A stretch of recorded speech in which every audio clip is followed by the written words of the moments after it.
Le Centre Polski pour l'entrepreneuriat et l'innovation de l'Université de Chicago a été le lieu d'une discussion opportune. China Media Group a organisé une réunion publique intitulée « La Chine au printemps, la Chine partage des opportunités avec le monde ». L'ancienne maire de Chicago, Lori Lightfoot, était parmi les orateurs invités. Je pense qu'à ce stade de nos histoires respectives, nos économies sont très imbriquées et nous avons, je pense, toutes les raisons de chercher des moyens de collaborer entre les deux pays. Il s'agit donc, je pense, d'une conversation très opportune pour réfléchir à la manière dont nous pouvons réellement améliorer le terrain d'entente et nous assurer franchement que nos élus comprennent l'importance de ces relations d'affaires. Cette réunion a eu lieu au moment où les deux sessions, les réunions annuelles de l'organe législatif suprême et de l'organe consultatif politique suprême de la Chine, s'achevaient à Beijing. L'un des principaux sujets de discussion a porté sur les progrès rapides de la technologie et sur l'impact qu'ils peuvent avoir sur la coopération entre la Chine et les États-Unis. Samir Mayekar est directeur général du Centre Polski pour l'entrepreneuriat et l'innovation. Il y a des éléments antérieurs de la gamme technologique comme les semi-conducteurs, les grands modèles de langage. Ceux-ci sont très compliqués car ils concernent la sécurité nationale et les relations nationales entre les pays.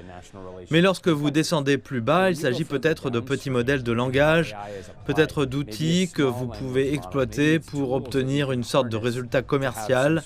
C'est là qu'il y a une formidable opportunité de collaboration et c'est aussi là que nous voyons le plus d'activités de la part des startups. Certains des invités ont également évoqué le potentiel de collaboration dans le domaine de la fabrication de véhicules électriques. Cara Rodby est directrice technique chez Volta Energy Technologies.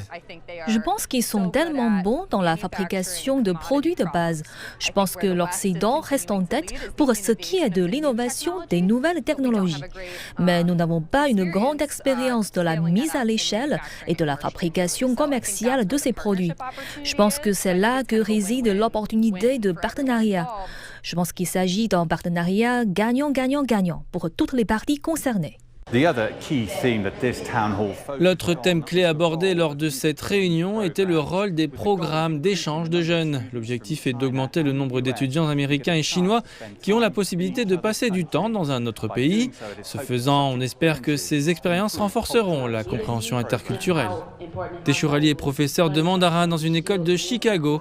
Elle a également créé une association à but non lucratif, Chinese Champs, qui se consacre à l'enseignement du mandarin pour des élèves issus des minorités.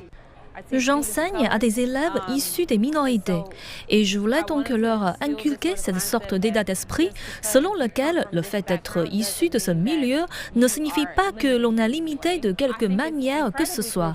Je pense donc qu'il est extrêmement important de continuer à faire cela pour les élèves de toutes origines, afin de s'assurer qu'ils connaissent le monde au-delà de Chicago. Les relations entre les États-Unis et la Chine restent confrontées à de nombreux défis, mais des groupes de discussion comme celui-ci mettent l'accent sur des domaines qui peuvent contribuer à rapprocher les deux pays.